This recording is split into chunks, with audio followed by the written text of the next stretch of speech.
அதாவது ஒரு நீதிபதியினுடைய வீட்டில் நடந்த ஒரு தீ விபத்துக்கும் நம்மளுடைய அமைச்சர்கள் டெல்லிக்கு போயிட்டு வர்றதுக்கும் ஏதாவது ஒரு தொடர்பு? சூப்பர். அமலாக்கத்துறை ரெய்டு டாஸ்மாகில் கிட்டத்தட்ட அதே சமயத்தில் தான் வந்துச்சு. டாஸ்மாகில் ரெய்டு வர்றது அப்படிங்கிறது யாருக்குமே தெரியாத சமாச்சாரம் கிடையாது, முன்கூட்டியே தெரியாத சமாச்சாரம் கிடையாது. எல்லாருக்கும் மோப்பம் பிடிச்சி எல்லாம் இவங்களெல்லாம் தெரிஞ்சிருக்கும். இதை முதல்லயே போயிட்டு மேனேஜ் பண்ணிடலாமா அப்படின்ட்டு என்ன பண்ணிருப்பாங்க இவங்க வந்து டெல்லியில் போயிட்டு ஏன்னா ஏஜென்ட்ஸ் எல்லாம் வந்து நார்மலி வந்து ஒரு மாதிரி சைலண்டாக தான் ஆப்ரேட் பண்ணக்கூடியவர்கள்.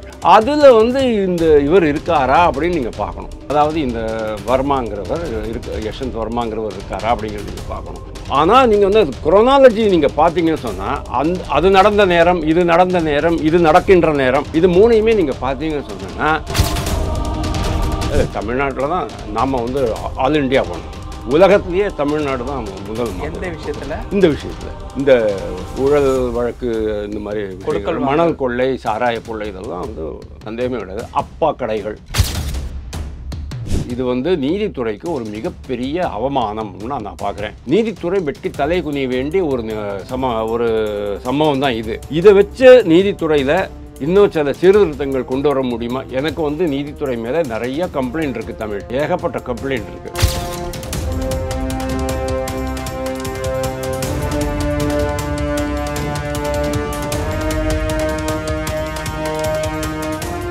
ரியலோ நேயர்களுக்கு வணக்கம். இன்று நம்மளுடைய நேர்காணலுக்கு அரசியல் விமர்சகர் திரு வாசுதேவன் அவர்கள் இணைஞ்சிருக்காங்க. சார் வணக்கம். வணக்கம் தமிழ், எப்படி இருக்கீங்க? நல்லா இருக்கேன். அதாவது டெல்லி உயர்நீதிமன்ற நீதிபதி யஷ்வந்த் வர்மா வீட்டிலேருந்து 26 கோடி ரூபாய் பணம் பறிமுதல். இதில் தீயை அணைப்பதற்கு முன்னதாக 11 கோடி ரூபாய் பணம் தாள்கள் சாம்பலாகி விட்டதாக தகவல். கணக்கில் வராத பணம் குறித்து விசாரிக்க 3 உச்ச நீதிமன்ற நீதிபதிகள் கொண்ட குழு அமைப்பு. அதாவது ஒரு நீதிபதியினுடைய வீட்டில் ஒரு ஃபயர் ஆக்சிடென்ட் நடக்குது, அங்கே இந்த சம்பவம்லாம் வந்து நடந்திருக்கு. ஒரு நீதிபதியினுடைய வீட்டில் அதுவும் கணக்கில் வராத பணங்கள் இருப்பது அப்படிங்கிறது கொஞ்சம் அதிர்ச்சி அளிக்கக்கூடிய ஒரு விஷயமா இருந்திருக்கு. இந்த பணங்கள்லாம் எப்படி வந்திருக்கும் அப்படிங்கிற ஒரு கேள்வியும் வருது. உங்களுடைய பதில்? நல்ல விஷயம்தான். நல்ல விஷயமா? வெளியில் வந்தது நல்ல விஷயம். ஓகே, பணம் இருந்தது. பணம் இருந்தது, நம்ம வந்து அது கள்ளப்பணமா அல்லது கணக்கில் வராத பணமா? நீங்கள் இப்போ அந்த வேர்டை யூஸ் பண்ணீங்கல்ல, கணக்கில் வராத பணமா அப்படிங்கிறது நமக்கு தெரியாது. கணக்கில் வந்த பணமாக கூட இருக்கலாம், யாராவது கேஷே கொடுத்துருக்கலாம், சொல்ல முடியாது. ஆனால் இது ரொம்ப அதிர்ச்சி அளிக்கக்கூடிய சமாச்சாரம் தான். வெளியில் வந்தது நல்ல விஷயம். ஆக்சுவலி இது இன்றைக்கி நேற்றுக்கு நடந்ததில்லை, ஒரு வாரம் முன்னால் 14ஆம் தேதி ஹோலி அன்னைக்கு அவங்க வீட்டில் நடந்திருக்கு. அந்த தீ பிடிச்சி ஒரு பெரிய விஷயம் ஆகிட்டுருக்கு. அவங்க ராத்திரி 11:30 மணிக்கு இப்போது தான் இரவு நேரத்தில் கூப்பிட்ருக்குறாங்க. அவங்க தீயணைப்பு படைகள் வந்து தீயெல்லாம் அணைச்சிட்டு போயிருக்குது. அதுக்கப்புறமா அந்த பணம் கருகின பணம் அங்கே அவங்க பார்க்குறாங்க. அதுதான் ரொம்ப ஆச்சரியமாக இருந்தது. இது கருகின பணம் இருக்குது அப்படின்னு தெரிஞ்ச உடனே யார் உள்ளே வரணும்? இன்கம் டேக்ஸு, சிபிஐ, இடி யாராச்சும் உள்ளே வரணும். அப்படின்னா இந்த மேட்ரை வந்து யார் அரசுக்கு சொல்கிறாங்க? அதாவது தீயணைப்பு படையினர் வராங்க நம்ம வீட்டுக்கு, சில இதெல்லாம் கரிஞ்சு போயிட்டுருக்கு. ஆனால் அவங்களுக்கு முக்கியமாக என்ன பண்ணணும் அப்படின்னா, இந்த தீ விபத்துக்கான காரணம் என்னங்கிறத அவங்க பார்ப்பாங்க. தீ விபத்துக்கு என்ன காரணங்கிறது இந்த தடயங்கள்லாம் வச்சு பார்ப்பாங்க. அந்த தடயங்களில் எடுத்தது தான் இந்த இது. அதாவது இந்த கரிஞ்சு போன எவ்வளோ 11 கோடி ரூபாய் பணம் ஒரு சாம்பலாயிருச்சு, சாம்பலாகி போச்சு. அப்போ தான் அவங்களுக்கு அது கிடச்சிது.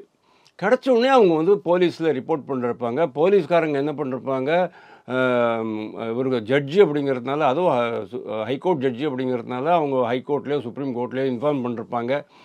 ப்ராபபிளி கவர்மெண்ட் ஆஃப் இந்தியாவுக்கு இன்ஃபார்ம் பண்ணிருப்பாங்க. கவர்மெண்ட் ஆஃப் இந்தியாவிலேருந்து உங்களுக்கு வந்து ஆர்டர் வந்திருக்கும், இன்கம் டேக்ஸோ அவங்களுக்கு ஆர்டர் வந்திருக்கும். அதுக்கப்புறம் ஏதோ ரெய்டு நடந்திருக்கு. ஓகே, தீயணைப்பு படைக்குன்னா உங்களுடைய லாக்கர்லாம் ஓப்பன் பண்ணி பார்க்குறதுக்கு அதிகாரம் இருக்கா? கிடையாது. அப்போ யாருக்கு அதிகாரம் இருக்குது? இன்கம் டேக்ஸு, இடி, சிபிஐ அவங்களுக்கு மட்டும்தான் அதிகாரம் இருக்குது. அப்போது இந்த மேட்ரை வந்து எப்படியோ யாரோ எஸ்கலேட் பண்ணி அந்த இடத்துக்கு எடுத்துகிட்டு போயிட்டாங்க. அங்கேருந்து ஆர்டர் வந்து இவங்கெல்லாம் வந்திருக்குறாங்க. இப்போ வரைக்கும் அதில் வந்து இன்ஃபர்மேஷனே இல்லை. யார் இன்கம் டேக்ஸ் பண்ணாங்களா அல்லது இடி பண்ணாங்களா அப்படிங்கிறது தெரியாது. இடி எப்போ வரும்? பண பரிமாற்ற வழக்கில் தான் வரும். எனக்கு தெரிஞ்ச மாதிரி இது வந்து இன்கம் டேக்ஸ் தான் வந்திருக்கணுமோ அப்படின்னு நான் நினைக்கிறேன்.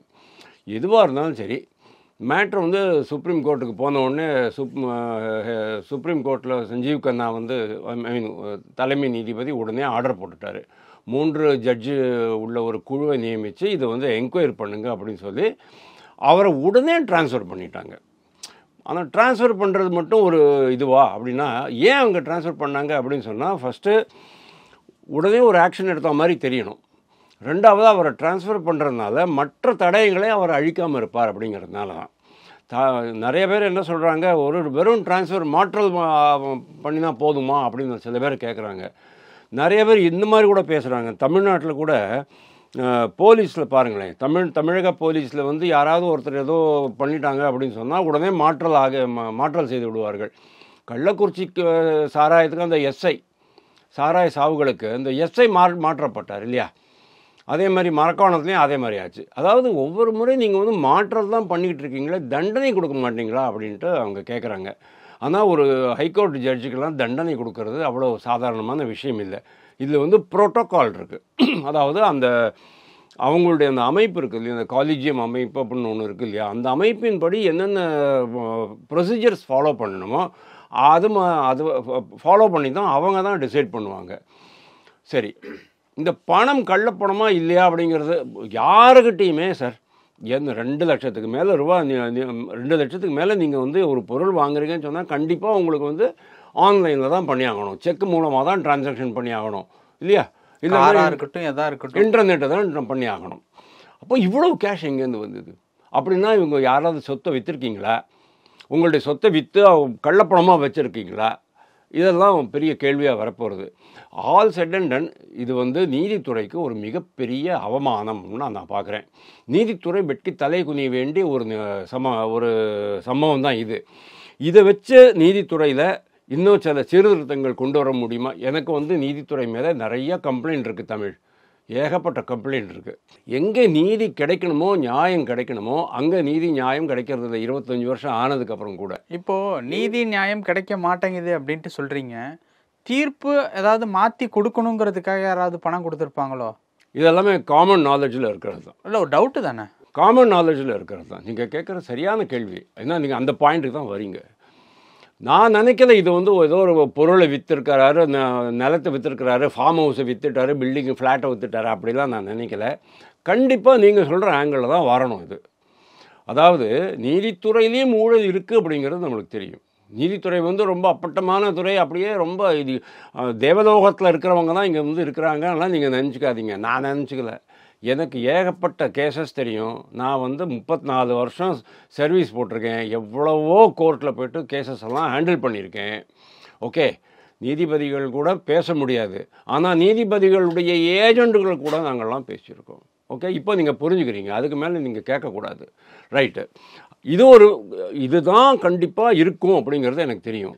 இப்போது இதனால் வேறு யாராவது எக்ஸ்போஸ் ஆவாங்களா அப்படின்னு பார்த்தா அவங்க என்ன பண்ணுவாங்க, இது தீ அணைக்கிற சமாச்சாரம் தான். உங்கள் வீட்டில் வந்திருக்கிற தீ உங்கள் வீட்டுக்குள்ளேயே அமுங்கி போயிடணும், எங்கள் வீட்டுக்கு வரக்கூடாது அப்படின்னு நான் பார்ப்பேன். நான் மாட்டேன். இப்போ நான் சூச்சகமாக தான் உங்களுக்கு சொல்கிறேன். இது நீங்கள் அதை புரிஞ்சுக்குவீங்கன்னு நினைக்கிறேன். நீங்கள் புரிஞ்சுக்கலன்னா பரவாயில்ல, நேயர்களை கரெக்டாக புரிஞ்சுக்கிறாங்க அதை. நோ, இப்போது இதுக்காகவே இந்த ஒரு இன்சிடெண்ட்டை நீங்கள் ரொம்ப சீரியஸ் இன்சிடெண்ட்டு தமிழ், இதனுடைய ராமிஃபிகேஷன்ஸ் உண்மையை பார்க்க போனால் ரொம்ப பெருசாக இருக்கும். நீங்கள் சொன்ன அந்த ஒரு ஆங்கிளை மட்டும் இன்வெஸ்டிகேட் பண்ணினாங்க அப்படின்னு சொன்னால் எவ்வளவு ஜட்ஜஸ்க்கு மேலே எவ்வளவு கேசஸ் வரப்போகுது, எவ்வளவு ஜட்ஜஸ் வந்து எவ்வளவு சொத்து சேர்த்து வச்சு இன்றைக்கி வரைக்கும் ஏதாவது ஒரு ஜட்ஜு மேலே இந்த மாதிரி ஒரு அவதூறோ ஒரு என்கொயரியோ வந்திருக்காங்க தமிழ்? எனக்கு தெரிஞ்சு கிடையாது. எந்த ஜட்ஜு மேலேயும் எந்த அவதூறும் கிடையாது. அப்படின்னா என்ன, அவங்களாம் தேவலோகத்துலேருந்து கீழே இறங்கி வந்தாங்களா? அப்படி கிடையாது. எல்லா இடத்துலையும் எல்லாமே நடக்கிறது தான். சாதாரணமாக ஒரு அரசு ஊழியராகட்டும், ஒரு எம்எல்ஏ எம்பி ஆகட்டும், அமைச்சராகட்டும், செந்தில் பாலாஜி ஆகட்டும், எல்லாருமே பண்ணுற சமாச்சாரங்கள் தான் எல்லா இடத்துலையும் நடந்துக்கிட்டு இருக்கு. ஆனால் இது வரைக்கும் ஏன் அது வரல அப்படின்னா, இப்போ வரல அப்படின்னா அதுக்கு வந்து பல காரணங்கள் இருக்குது. சாதாரணமாக அது வந்து அவங்க வந்து அது தங்களுடைய அந்த இது இருக்கு இல்லையா, அந்த அமைப்பு, நீதித்துறைங்கிற அமைப்பு வெல் ப்ரொடெக்டட். அதாவது அரசு உள்ளே நுழைய முடியாது, மற்ற யாருமே உள்ளே நுழைய முடியாது அப்படிங்கிற மாதிரி ஒரு ப்ரொடெக்டிவ் வால் வச்சுட்ருக்காங்க, தடுப்பு சுவர் போட்டு உள்ளே வச்சுட்ருக்குறாங்க. இதை தான் உடைக்கிறதுக்கு வந்து நரேந்திர மோடி அரசு முயற்சி பண்ணுது. அட்லீஸ்ட்டு அந்த அப்பாயின்மெண்ட் ஆஃப் ஜட்ஜஸில் ஓரளவுக்கு டிரான்ஸ்பரன்சி கொண்டு வாங்க அப்படிங்கிற மாதிரி ரொம்ப முயற்சி பண்ணாங்க. கிரண் ரிஜிஜு சட்ட அமைச்சராக இருக்கும்போது ரொம்ப முயற்சி பண்ணாலும் அவரால் முடியல. அதுக்கப்புறமா ஏதோ ஒரு காரணத்தினால அவரை இலாக்கா மாற்றம் பண்ணிவிட்டு இன்னொருத்தரை போட்டாங்க, அது ராஜஸ்தான்காரரை போட்டாங்க. அப்புறம் கூட இந்த மேட்டரில் அரசு ஒன்றுமே பண்ண முடியாமல் போயிடுச்சு. இப்போது இந்த மேட்ரை அரசு நினச்சா, மத்திய அரசு நினச்சா இந்த மேட்ரை வச்சு நீதித்துறையில் மேலே சீர்திருத்தங்கள் கொண்டு வர முடியும். நீதித்துறை சீர்திருத்தத்தை உடனடியாக கொண்டு வர முடியும். நீதித்துறை சீர்திருத்தம் பண்ணுறதுக்கு இந்திரா காந்தி காலத்துலேருந்தே முயற்சி நடந்துக்கிட்டு இருக்கு தமிழ், ஆனால் பண்ண முடியல. அதுதான் நம்ம நாட்டினுடைய துரதிருஷ்டம். ஏன்னா நீதித்துறைனா என்னமோ பெரிய சார் இந்த ஒரு நிமிஷம் இந்த இதை நான் முடிச்சிடுறேன். ஆனால் இந்த மேட்ரை வந்து கையில் எடுத்து பெரிய அளவில் சீர்திருத்தம் பண்ண போனாங்க அப்படின்னு சொன்னால் நிறையா நீதித்துறையில் வேலை பண்ணுறவங்களாம் மாட்டிக்குவாங்க. நான் ஜட்ஜஸ்ன்னு சொல்லலை, யார் வேணாலும் மாட்டிக்கலாம். அப்போது அவங்க என்ன பண்ணுவாங்க, நீங்கள் சும்மா தொந்தரவு பண்ணிக்கிட்டே இருக்கிறீங்க, அதனால் நான் என்ன பண்ணுவேன், உங்களுக்கு ஃபேவரபுளாக ஜட்ஜ்மெண்ட் கொடுத்துருவேன். அப்படின்னா என்ன ஆகும், நடவடிக்கை எடுக்கப்பட்டால், அதாவது உச்ச நீதிமன்றம் இதில் நடவடிக்கை எடுத்தால் நீதி பரிபாலனம் அப்படிங்கிற ஒரு மகத்தான சேவை பாதிக்கப்படும். அதாவது அங்கேயே நீதி இல்லாமல் போயிடும். அதாவது அரசுக்கு பயந்து அரசு எல்லா விஷயங்களுமே எல்லா வழக்குகள்லையுமே நீங்கள் பாருங்கள், அரசு மத்திய அரசு ஒரு தரப்பில் இருக்கும். அதாவது என்ன மேட்டராக இருந்தாலும் மத்திய அரசுக்கு ஒரு நோட்டீஸ் கொடுப்பாங்க, உங்களோட ஒப்பீனியன் என்ன அப்படின்ட்டு. மத்திய அரசுக்கு மேலே வழக்கு போட்டிருப்பாங்க. இந்த இதெல்லாம் இருந்தது இல்லையா, அந்த ராம் ஜென்மபூமி சமாச்சாரம், சிஏஏ சமாச்சாரம், அந்த விவசாயிகள் சட்டத்திருத்த சமாச்சாரம். விவசாயிகள் சட்டத்திருத்த சமாச்சாரத்தில் ஜட்ஜுகளே சொன்னாங்க, நாங்களே ஒரு குழு அமைக்கிறோம், நீங்கள் எங்ககிட்ட வந்து பேசுங்கன்னு சொல்லிட்டு விவசாயிகளுக்கு சொன்னாங்க. விவசாயிகள் உங்கள் மேலே நம்பிக்கை இல்லைன்ட்டாங்க. அவங்க போகவே இல்லை, ஜட்ஜுகள் மேலேயே அவங்க போகல. அப்படின்னா இந்த நீதித்துறையினுடைய நம்பகத்தன்மை எப்படி இருக்குன்னு நீங்கள் பாருங்கள். விவசாயிகள் நினைக்கிறாங்க நீதிபதிகள், ஓகே நரேந்திர மோடி தான் நமக்கு நியாயம் தரல, நீதிபதிகள் தானே நியாயம் தரணுமா வேண்டாமா, யோசிக்கணுமா வேண்டாமா, அவங்க மேலே கூட இவங்களுக்கு நம்பிக்கை வரல. ஸோ என்ன ஆகும் அப்படின்னா, நாளைக்கு இந்த மேட்டரை பெருசுபடுத்தி இதனால் ஒரு மிகப்பெரிய அதிரடி சீர்திருத்தத்தை மேற்கொண்டால் நீதித்துறை அரசுக்கு ஏதுவாக தீர்ப்பளிக்கும் அளவுக்கு இறங்கி வந்து விடுமாங்கிற அந்த ஒரு பயம் இருக்குது. ஓகே, இப்போது நீங்கள் சொன்ன மாதிரியான ஒரு டவுட்டு தான். இப்போ நம்ம ஸ்டேட்லேருந்து நிறையா மினிஸ்டர் வந்து சமீப காலமாக டெல்லி வந்து போயிட்டு வந்துக்கிட்டு இருக்காங்க. இப்போ ஃபார் எக்ஸாம்பிள் இடி ரைடு நம்ம ஸ்டேட்டில் இருக்கக்கூடிய மினிஸ்டர்ஸுக்கு நிறைய நடக்கிறதுனால டெல்லி போயிட்டு வர்றது ஒரு வழக்கமான ஒரு விஷயமாகவே இருக்குது. துபாய், ஜப்பான், ஸ்பெயின் எல்லாம் போயிட்டு வராங்க. அது வந்து தொழில் முதலீடுக்காக போயிட்டு வர்றதா அவங்களே வந்து சொல்லுவாங்க, அவங்களுடைய முதலீடு. ஓகே, அது எதுவாக கரெக்டாக சொல்லுங்க. நீங்கள் இந்த மாதிரிலாம் இல்லை, தொழில் முதலீடுன்னு சொல்கிறீங்க. அப்போ யாரோட தொழில் முதலீடு? அவங்களுடைய பணத்தை தொழில் முதலீடு பண்ணுறாங்களா? சரி, ஓகே ஓகே. இப்போது அந்த இடத்துல நடந்த ஒரு தீ விபத்துக்கும், அதாவது ஒரு நீதிபதியினுடைய வீட்டில் நடந்த ஒரு தீ விபத்துக்கும் நம்மளுடைய அமைச்சர்கள் டெல்லிக்கு போயிட்டு வர்றதுக்கும் ஏதாவது ஒரு தொடர்பு? சூப்பர்.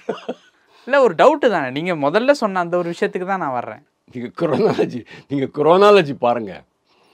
14ஆம் தேதி ஹோலி, 14ஆம் தேதி தான் அவங்க வீட்டில் அது இருக்குங்கிறது உறுதி ஆயிடுச்சு. இவ்வளோ பணம் 46 லட்சம் கோடி ரூபா இருக்கு, 46 கோடி ரூபா இருக்குது அப்படிங்கிறது நடந்துருச்சு.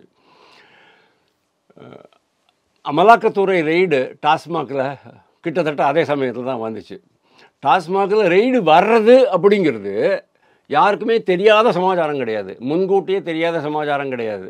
எல்லாருக்கும் மோப்பம் பிடிச்சி எல்லாம் இவங்களெல்லாம் தெரிஞ்சிருக்கும். இதை முதல்லையே போய்ட்டு மேனேஜ் பண்ணிடலாமா அப்படின்ட்டு என்ன பண்ணிருப்பாங்க இவங்க வந்து டெல்லியில் போய்ட்டு எல்லாருமே போக மாட்டாங்க. யாரோ ஒரு சண்முக சுந்தரம் மாதிரி யாரோ ஒரு ஆடிட்டர் தான் போவார். இல்லைன்னா உங்களை மாதிரி இந்த மாதிரி அவனோ ஒருத்தன் போயிட்டு நெகோஷியேட்டிங் ஸ்கில் இருக்கிறவங்க, கனெக்ஷன் நெட்வொர்க் வச்சுருக்கிறவங்க போவாங்க. போயிட்டு இந்த மாதிரி ஆளுங்கள்லாம் பார்த்து, ஏன்னா ஏஜென்ட்ஸ் எல்லாம் வந்து நார்மலி வந்து ஒரு மாதிரி சைலண்ட்டாக தான் ஆப்ரேட் பண்ணக்கூடியவர்கள். அதில் வந்து இவர் இருக்காரா அப்படின்னு நீங்கள் பார்க்கணும். அதாவது இந்த வர்மாங்கிறவர் யஷ்வந்த் வர்மாங்கிறவர் இருக்காரா அப்படிங்கிறத நீங்கள் பார்க்கணும். இவர் யாருக்காக இந்த வேலையை பண்ணுறார் அப்படிங்கிறத பார்க்கணும். சுப்ரீம் கோர்ட் ஜட்ஜஸ்க்காக பண்ணுறாரா, அல்லது ஹைகோர்ட்டில் இருக்கிற மற்ற ஜட்ஜஸ்க்காக பண்ணுறாரா, அல்லது தானாகவே அவர் சம்பாதிச்சாரா, அல்லது நீங்கள் சொன்ன மாதிரி நீங்கள் சொன்ன ஆங்கிள் கரெக்டு தான் தமிழ். ஆனால் என்னால் அதை கரெக்டாக கனெக்ட் பண்ண முடியல. ஏன்னா என்கிட்ட ஆதாரமே கிடையாது. ஆனால் நீங்கள் வந்து அது குரோனாலஜி நீங்கள் பார்த்தீங்கன்னு சொன்னால் அது நடந்த நேரம், இது நடந்த நேரம், இது நடக்கின்ற நேரம், இது மூணையுமே நீங்கள் பார்த்தீங்கன்னு சொன்னோன்னா இருக்கலாம். ஓகே, இருக்கலாம் அப்படின்ட்டு சொல்கிறீங்க. நீங்கள் சொல்கிற நிகழ்வுகள் எல்லாமே இப்போ சமீபத்தில் நடந்தது தான். இப்போ மார்ச் 14 அப்படிங்கிற மாதிரியான டேட்டை அவங்களே அஃபிஷியலாக அனௌன்ஸ் பண்ணியிருக்காங்க. சில மாதங்களுக்கு முன்னாடி துரைமுருகனுக்கும் ரைடு வந்தது, அவரோட வீட்லேயும் அவருடைய மகனுடைய வீட்லேயும். அப்போ கொடுத்த பணம் கூட இப்போ எரிந்ததற்கு உண்டான வாய்ப்பு இருக்கு இல்லையா? Why not? இது மாதிரி ஆல் இண்டியாவில் எவ்வளோ பேர் இருப்பாங்க. நீங்கள் வந்து தமிழ்நாடை பற்றி மட்டும்தான் பேசுகிறீங்க. ஆனால் தமிழ்நாட்டில் தான் நம்ம தமிழ்நாட்டில் தான் நாம் வந்து ஆல் இண்டியா பண்ணணும். உலகத்திலேயே தமிழ்நாடு தான் முதல். எந்த விஷயத்தில்? இந்த விஷயத்தில் இந்த ஊழல் வழக்கு, இந்த மாதிரி கொடுக்கல், மணல் கொள்ளை, சாராய கொள்ளை, இதெல்லாம் வந்து சந்தேகமே கிடையாது. அப்பா கடைகள், அப்பா சாராய கடைகள், இந்த மாதிரி விஷயங்கள்லாம் நாம் தான் டாப்பில் இருக்கோம். அதனால நம்மளுக்கு வந்து இதுதான் நம்ம நினச்சிக்கிட்டு இருக்கோம். பட் மற்றபடி எவ்வளோ வழக்குகள் இருக்குது. டெல்லியிலேயே ஏகப்பட்ட வழக்குகள் இருக்குது. அந்த வழக்குகளில் கூட இந்த ஜட்ஜு வந்து ஏதாவது பெனிஃபிட்ஸ் அடைந்திருப்பாரா, லாபம் அடைந்திருக்கலாமா, இருக்கக்கூடாதா அப்படிங்கிறதுலாம் ஒரு கேள்வி வரும். ஆனால் இந்த அளவுக்கு தொகை, இவ்வளோ பெரிய தொகை வந்து ஒரே நாளில் சேகரித்து வச்சுருப்பாரா? ஏன்னா அவர் முதல்ல அலகாபாத்தில் இருந்தார். அலகாபாத்லேயும் அதே மாதிரியான பல விஷயங்கள் பண்ணிட்டு. அதான் சொல்கிறீங்களா, நெகோசியேஷனில் ஏதாவது கொடுத்துருப்பாங்களா? இருக்கும், கண்டிப்பாக. அதான் நீங்கள் பணம் கொடுத்தீங்கன்னு சொன்னால் அவங்களுக்கு இது பணத்தை வை, தீர்ப்பு வாங்கிக்கோ, பணத்தை வை, பொருள் எடுத்துக்கோ சொல்கிறோம். தீர்ப்புகள் விற்கப்படும், பணத்தை வை, தீர்ப்பு வாங்கிக்கோ, அந்த மாதிரி எல்லாம் இருக்கலாம். அதுக்காக தான் நான் சொல்கிறேன், இவங்கெல்லாம் யாருமே தேவர்கள் கிடையாது, நம்மளை மாதிரி ஆளுகள் தான். இந்த சிஸ்டம் வந்து எல்லா இடத்துலையுமே வந்து ஊடுருவி இருக்கு. கேன்சர் மாதிரி நீதித்துறையிலையும் ஊடுருவி இருக்குங்கிறது நான் வந்து 20 வருஷமாக சொல்லிக்கிட்டு இருக்கேன். என்னால் அதை ஒன்றுமே பண்ண முடியல. ஆனால் இப்போது வெளியில் வந்ததே நல்ல விஷயம் அப்படின்னு நான் சொன்னேன். ஓகே, பல விஷயங்கள் பகிர்ந்துக்கிட்டீங்க. நேரத்துக்கு ரொம்ப நன்றி.